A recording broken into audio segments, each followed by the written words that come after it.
Halo teman-teman, Assalamualaikum warahmatullahi wabarakatuh. Perkenalkan, nama saya Rahayu dan rekan saya Dini. Kami merupakan mahasiswa dari jurusan Gizi Poltekkes Kemenkes Bandung. Nah, di sini kami akan menjelaskan mengenai coronavirus. Sebenarnya apa sih itu coronavirus? Lalu, tanda dan gejala apa yang bisa kita ketahui ketika kita terkena virus tersebut? Dan bagaimana upaya pencegahan yang bisa kita lakukan agar kita bisa terhindar dari virus corona?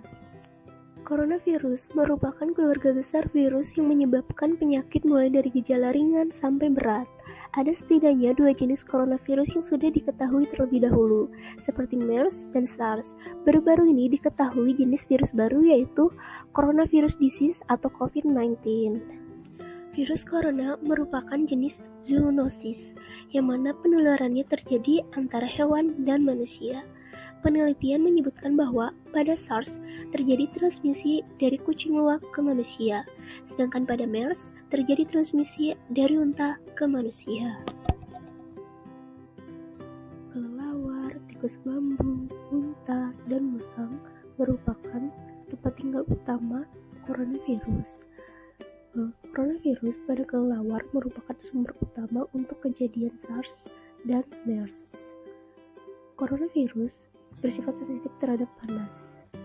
Penularan COVID-19 dapat ditularkan melalui droplet ataupun percikan air liur dari orang yang batuk dan bersin, kemudian dari kontak dekat seperti menyentuh dan berjabat tangan, lalu dari menyentuh objek ataupun permukaan benda yang terkontaminasi virus.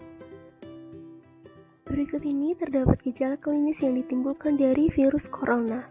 Yang pertama yaitu adanya demam, kemudian yang kedua terjadi batuk, pilek, dan sakit tenggorokan, kemudian yang ketiga yaitu sesak nafas, kemudian yang keempat badan terasa letih dan lesu.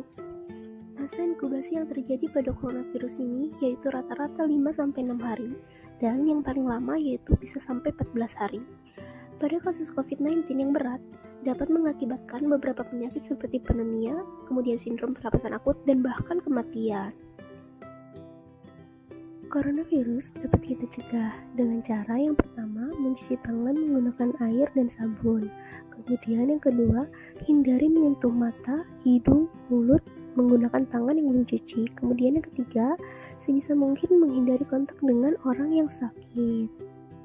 Yang keempat, tetap tinggal di rumah dan kurangi aktivitas di luar. Yang kelima, tutup mulut dan hidung menggunakan tisu saat batuk. Kemudian yang keenam, bersihkan benda sekitar menggunakan desinfektan. Kemudian yang ketujuh, gunakan masker saat keluar rumah. Nah, selain melakukan pencegahan yang tadi agar kita tidak tertular virus corona, kita juga perlu meningkatkan kekebalan tubuh kita. Dengan cara apa? Rajin berolahraga dan beraktivitas, kemudian cukup istirahat, dan yang ketiga, konsumsi gizi seimbang. Nah, apabila kita tidak dapat melakukan pencegahan dengan benar dan tidak meningkatkan kekebalan imun tubuh, kita dapat memperparah keadaan penyakit tidak menular seperti hipertensi, penyakit jantung, diabetes, kanker, penyakit ginjal, PPOK, stroke, dan penyakit hati. Nah, di sini saya akan menjelaskan mengenai keterkaitan antara COVID-19 dengan penyakit tidak menular. Salah satu contohnya yaitu hipertensi.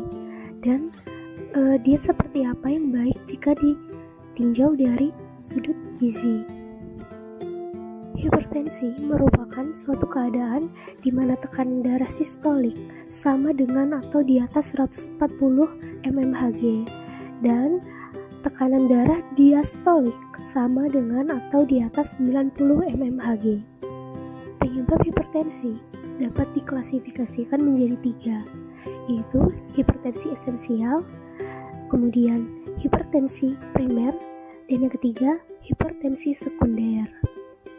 Faktor risiko hipertensi terbagi menjadi 2, yaitu yang tidak dapat dirubah seperti umur, jenis kelamin, dan riwayat keluarga, dan yang dapat dirubah seperti kebiasaan merokok, kurangnya konsumsi sayuran buah, konsumsi garam yang berlebih, kemudian obesitas, dan kurang aktivitas fisik.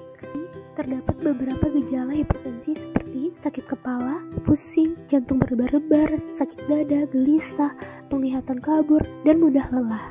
Untuk seseorang yang terkena coronavirus disertai dengan riwayat penyakit tidak menular hipertensi, dapat menggunakan prinsip diet gizi seimbang dan DASH diet, di mana DASH diet ini bertujuan untuk menurunkan tekanan darah dan dapat digunakan juga sebagai langkah preventif terhadap penyakit hipertensi.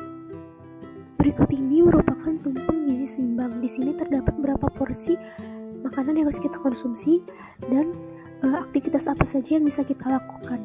Nah, di sini terdapat isi piringku yang menjelaskan dalam satu piring itu sebaiknya kita porsi makanan pokoknya segimana, sayuran segimana, buah-buahannya segimana, dan lauk pauknya segimana. Nah, berikut ini terdapat hal-hal yang bisa dilakukan pada penderita yang terkena COVID-19 dengan riwayat hipertensi. Yang pertama, periksa kesehatan secara rutin, kemudian melakukan pengobatan secara tepat dan teratur, kemudian terapkan diet gizi seimbang dan rendah garam, kemudian upayakan aktivitas fisik dan hindari asap rokok.